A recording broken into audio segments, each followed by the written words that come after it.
Hey everybody, hope you guys can hear me. Quick thumbs up if you can. I hope so. Let me know if you can't. This has begun and we are going to talk about everything that happened. And I've touched on this stuff before, but this time it happened in earnest. So let's tweak a couple of things and jump right in. Let me see. You guys can hear me okay? I take that as a Roger. Okay, so I'm going to talk about everything, more Bitcoin and crypto news to try and calm everybody down. This was quite an incredible evening, and I'm talking about everything that went down, why it happened, who was doing it, how they're doing it, and what to look for as well as we all go forward. So again, you know what this channel's about. And none of this, of course, is investment advice, so no more wasting time on that. And I said yesterday, keep calm and huddle. I didn't expect us to drop $10,000 in a matter of hours. So, but then it bounced right back. So first of all, I need a Valium. I think we all need a Valium.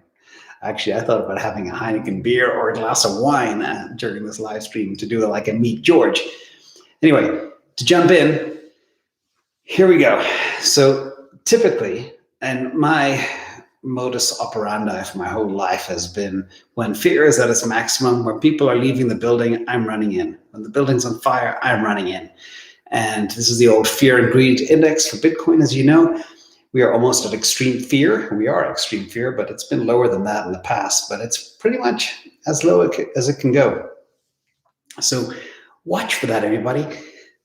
At maximum fear is a good time. Maximum enthusiasm and confidence is typically a bad time. But let's talk about why I think everything is happening. First of all, a little story to take us all back in time. So for the first time, the small guy, like you and me, we confront run Wall Street. However, freedom comes at a price. So I was trying to think of the best way to articulate exactly what's going on here. So the good thing about Bitcoin is it's free from any protections, which also is a bad thing. And that means it can be manipulated and is being manipulated on a weekly, daily basis, and since the beginning of time. And that brings about a lot of fear and it brings about a lot of capitulation. And that's what we saw today. People broke. The people that timed this, they timed it perfectly. They executed it perfectly, you know, in terms of the FUD and everything else. And yes, I do intermittent fasting. I eat a shake, a vegetable blend at lunchtime, and grill vegetables around 6 p.m. I eat twice a day. So, Mehdi, thank you for that question. But what happened, and I'm going to go in detail through this whole orchestration, Bitcoin fell 53% over 5 weeks and went up 35% in 3.5 hours. So look at all those fives and threes. I always like to see patterns and numbers. That's just uncanny. And the question is now, is this a new bull market? As bullish as ever. And I'll prove the case as well as to why. So no need to panic, everybody. But what's really going on? Why is this all happening? So I think because the small guy, like you and me, has front run Wall Street, and people know that Bitcoin is the most pristine asset of our lifetimes and perhaps in the history of the world, the retail investor has the bags. The small guy has the bags. And now all of a sudden, the money centers want in, the millionaires want in, the billionaires want in. Everybody wants in and they don't have any bags. So how are they going to get the coin away from you all? And that's exactly what they've been planning. Flooding, like first of all, Bitcoin's going to $400,000. And then in January, February, it's like, uh-oh, we don't have enough Bitcoin. Let's scare the heck out of the market. What can we do? It's going to 20,000. It's going to 25,000. Everybody get nervous. It's going to crash. And then he probably works behind the scenes with a whole bunch of other people to make stuff happen. And that is what I believe is going on. Maybe it's a conspiracy theory, but I'll prove it's probably not. So first of all, you look at the more rich clients are getting serviced. Today, 3 hours ago, Wells Fargo announced they're going to offer capability for crypto, invest over $50 million or $100 million, or whatever the case may be. JP Morgan, same thing. Goldman Sachs, same thing. now Wells Fargo. So do you guys all see a pattern? The pattern is they are all lining up to generate funds to give Bitcoin to the highest and wealthiest individuals out there. But they need the coin to be able to sell them in the first place. And they don't want to spend $65,000 on it, or $77,000 or $100,000. Therefore, they need to shake the trees, shake the weak hands, and grab the coins away. So more proof points. JP Morgan, master manipulators. We all know the stuff that they have done in the past. For 20, 30 years, they've been manipulating the gold price. So here today, again, a few hours ago, they said institutional investors are dumping Bitcoin in favor of gold. Give me a break. That is just garbage. And they manipulate the gold market. So who do you trust? It's like, really, really painful. Gary, yes, I have looked into Nexo. Be very careful. There are some people that wrote to me regarding being scammed from Nexo. So be very careful. Think about Celsius. So thanks for that question. Sorry for disturbing this, because some people ask questions that I need to protect them. So I do a very quick interruption. So based on open interest in CME Bitcoin futures contracts, they believe the price is going down. And this is all bull.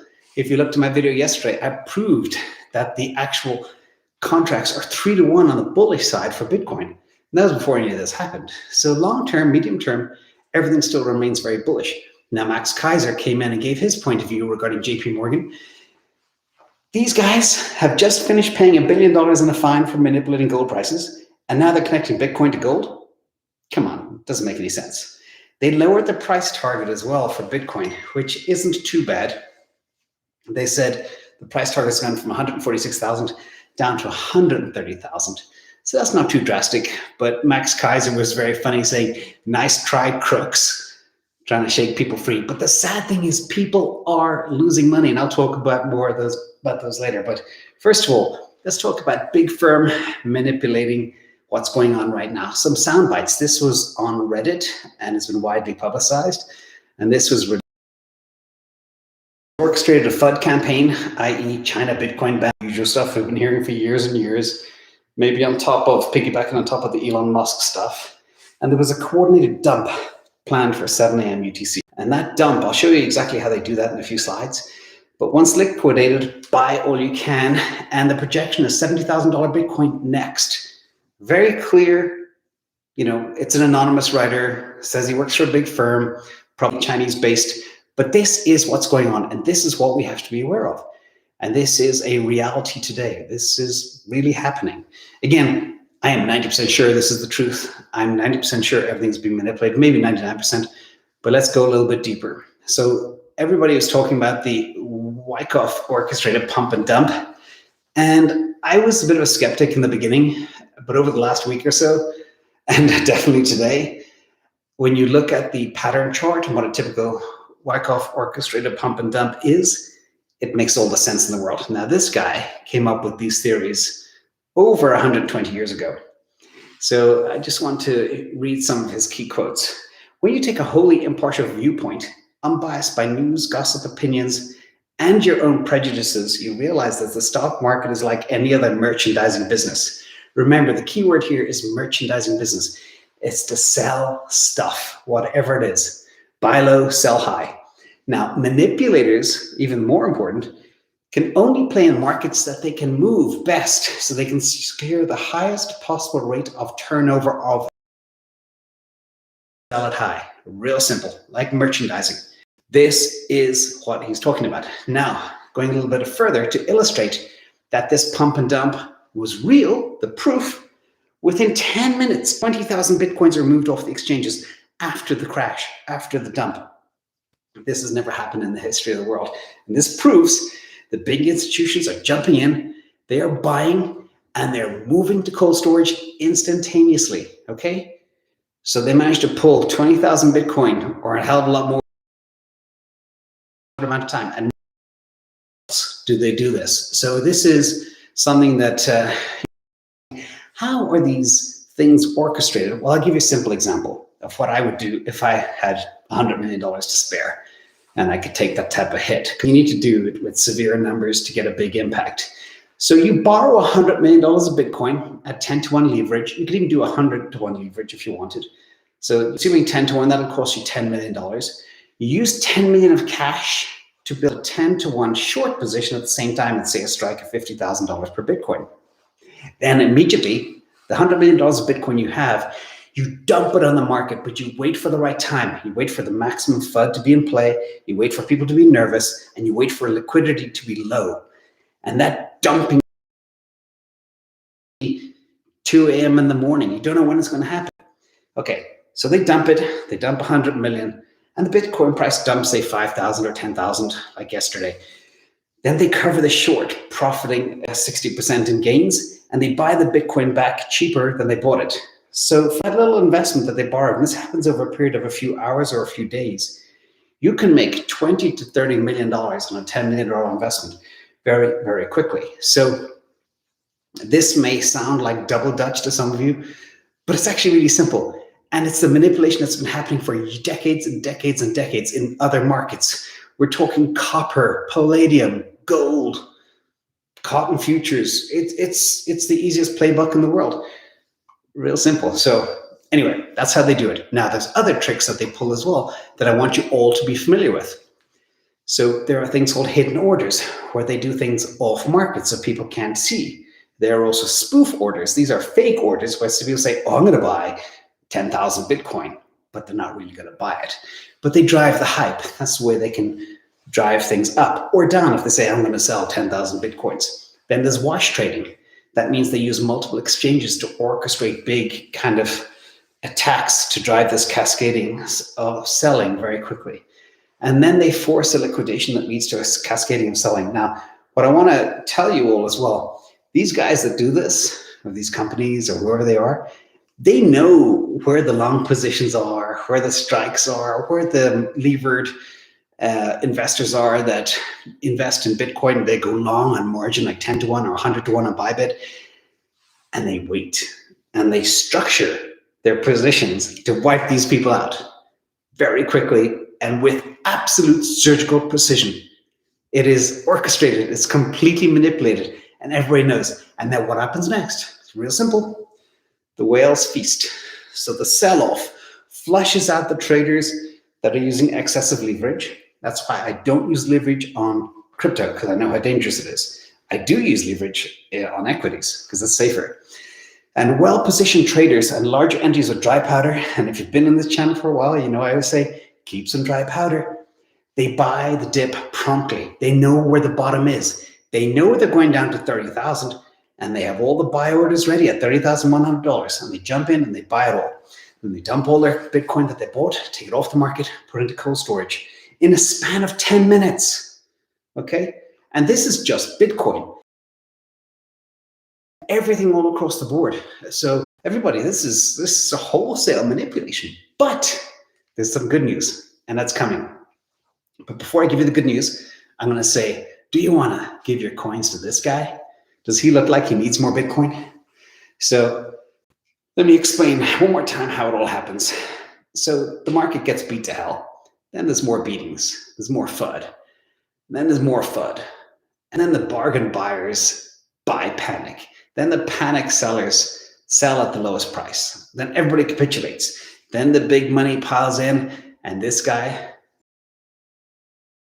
I just want to say there's a lot of people that got hurt out there. A lot of messages from people that literally lost $1 million, $1.5 million, $2 million, $600,000, $50,000. But for many people, this was life-changing. And this makes me very sad. So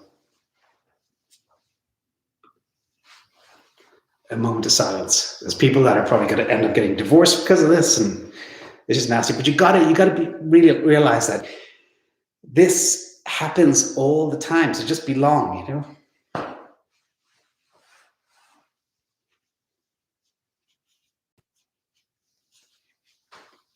So I just want to say as well, after that moment of silence, that Binance alone, traders lost $410 million just on one exchange. That's craziness. So the good news, cheer us all up. Very important. So let's talk about the capitulation phase. This is all behind us now. If you look at this, The speculators, sadly, either got crushed or they're running for the hills. But at the capitulation phase, which we've just gone through, people are a little bit discouraged, but those who are strong know to move in and buy and take opportunity of this. So that's what's happening. And timing is everything in the market. So the best time to buy is when there's maximum fear and when the weak people are selling.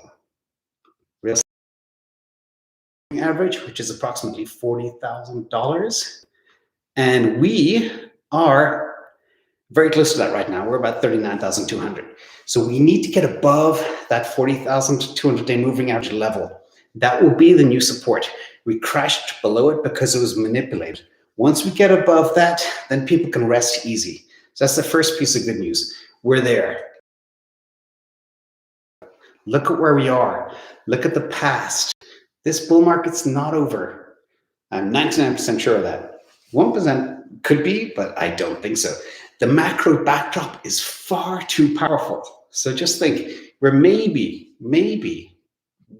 half, 2/3 the way through this bull cycle, but the good stuff is yet to come. Just look at the supply and the exchanges. There's nothing there. The other thing is, everybody has to be a believer in the stock to flow model. Okay, this is Plan B's work of art.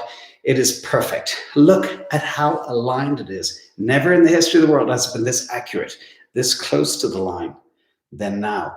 Even with the blip we just had, yeah, there's a little burp, little yellow line off of the black line. But compared to previous cycles, it's extremely on track. So that's more good news. And let's go to my favorite, Cathie Wood, on Bloomberg this morning, 4 or 5 hours ago. She said, still bullish. Bitcoin's going to $500,000 in 3 or 4 years. And that's her target. Now, she said these are soul-searching times. She too has been hurt by the capitulation, by the weak market. Her ARK ETFs have been destroyed. Everything's down 20, 30, 40%. But she's in these disruptive names that get hit hard first. Remember, the higher the beta of a stock, the higher the risk, but also the higher the return. And that's what's key. Now, the environmental concerns, she said, caused Musk to pull away from Bitcoin. And she understands this, but she also understands that this is an opportunity. And this will drive more renewables from mining. And it'll make the most pristine asset in the world even more pristine, even more green. So there'll be no possibility of FUD in the future. Now, she's having a conference in July in San Francisco at Square to talk about this. And Bitcoin mining, she's looking at finding a way to tie this into the very good opportunity. Capitulation, always good opportunity. But remember, just to be always very cautious and safe, we're not out of the woods just yet. We've got to get above that 200-day moving average. Once we're comfortable above that, then we can all relax. So final lesson before I go to Q&A. So this is from Wyckoff. This is literally 110 years ago he said this. Successful tape reading, that's how they used to read the ticker tape back in the old days to see the price of stocks and stuff, is a study of force. It requires the ability to judge which side has the greatest pulling power, and one must have the courage to go with that side. So the question is, where's Bitcoin going? Up or down? I think it's going up, but just don't let yourselves be fooled by others.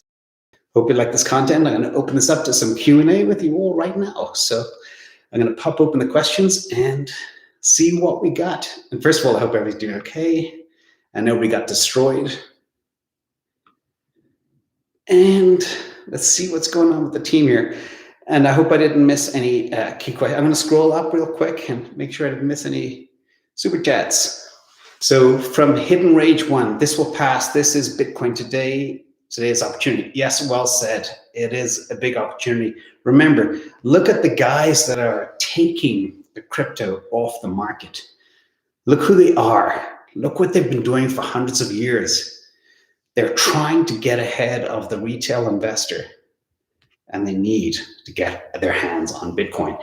And Bitcoin is so scarce. It's not even funny. Last I heard, I think last time I analyzed Glassnode, there was like 2.1 million coins on exchanges. Somebody said yesterday there's about 1.3 left. 1.3 million coins And there's more than 51 million millionaires, and they don't have Bitcoin. So there simply isn't enough to go around. So anyway, let's jump to some questions. Hit me. Yeah, Cardano. I did some shopping as well last night. Thank you, Gail. Smash the like, it'll be good. Maybe everybody will be thanking Elon in a few months for the sale opportunity. Exactly. I know a lot of people within Patreon, and thank you to everybody in Patreon as well, how relaxed and calm they've been. Really good. So, but many who had the vision and the dream of holding one Bitcoin, they achieved that dream over the last 24 hours. So as I always say, be patient, wait. Somebody asked me 2 days ago after my Solana video, should I buy Solana now at $52? I said, no, wait. It fluctuates 20% a day. Give it time. You'll be able to buy it at $42. 24 hours later, there it was, 42. But it's been extremely strong. So Fell Honey Pop, hiya, I'm 1 month in and 25K down. My plan was always to hold for 3 to 5 years and the ride the bear. Is Bitcoin, ETH, and Cardano okay to hold through the bear? So I think definitely Bitcoin is good to hold through the bear. Ethereum, I think, provided July goes very well, is okay to hold. And Cardano is a function of what happens with their smart contracts. They have a lot of stuff coming out right now with their new hard fork, and we just have to watch this space. But as I warn everybody, yes, it's good to have a long-term perspective, but always be ready to tap dance. And you'll make your gains back, don't worry. I think the future is still very, very, very bullish. But I would think about adding small position in a few other names as well. And I've been picking up some of those. If you've been listening to me, you would have heard about it.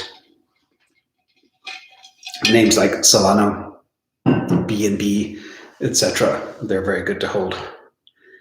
So come on, everybody, hit me up with some questions, or is everybody just exhausted from the last 24 hours?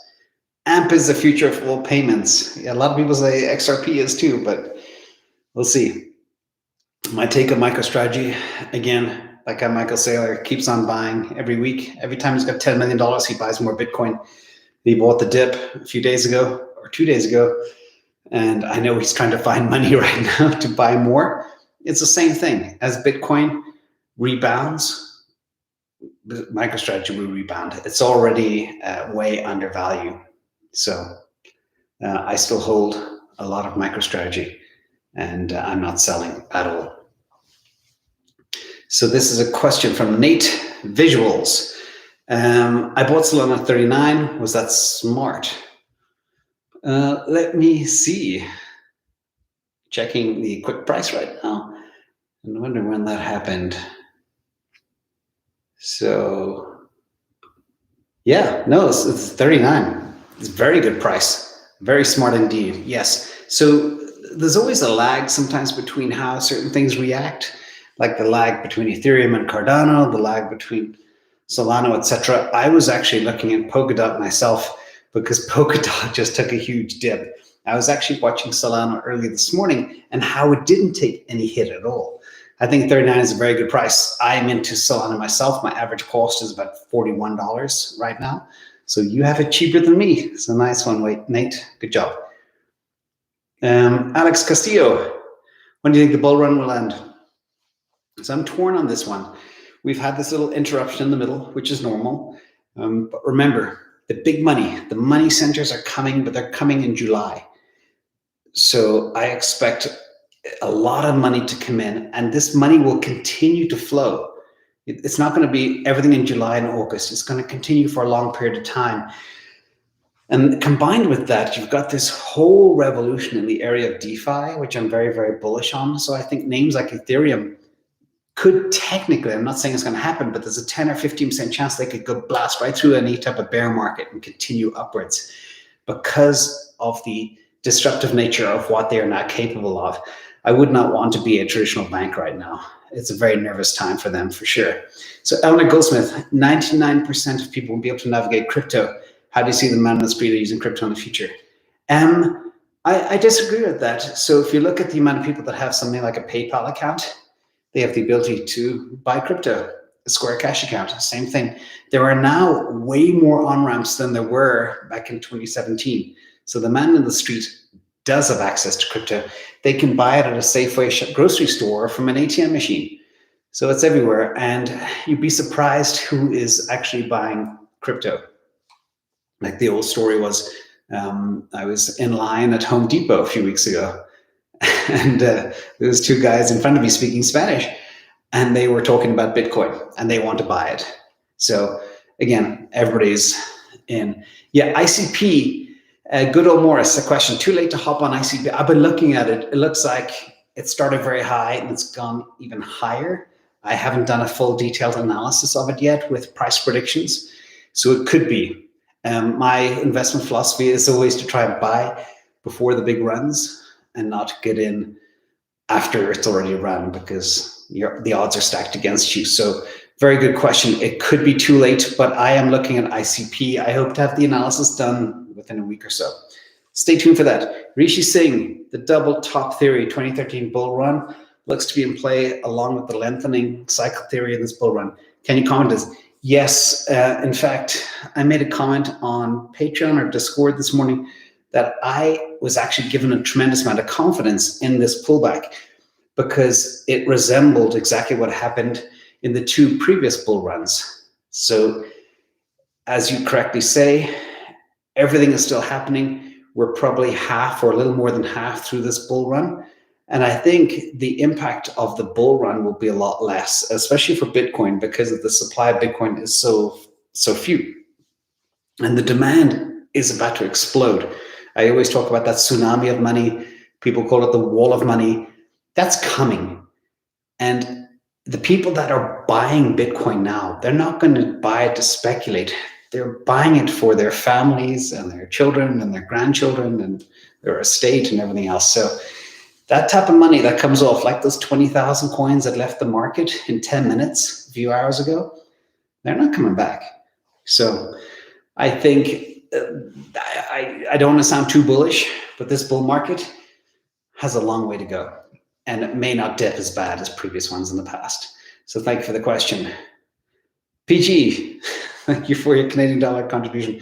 All contributions here go to the furry animals and anybody in need or in danger as well. So that's it. I just want to thank everybody for being there. If there's any final last questions, hit me up.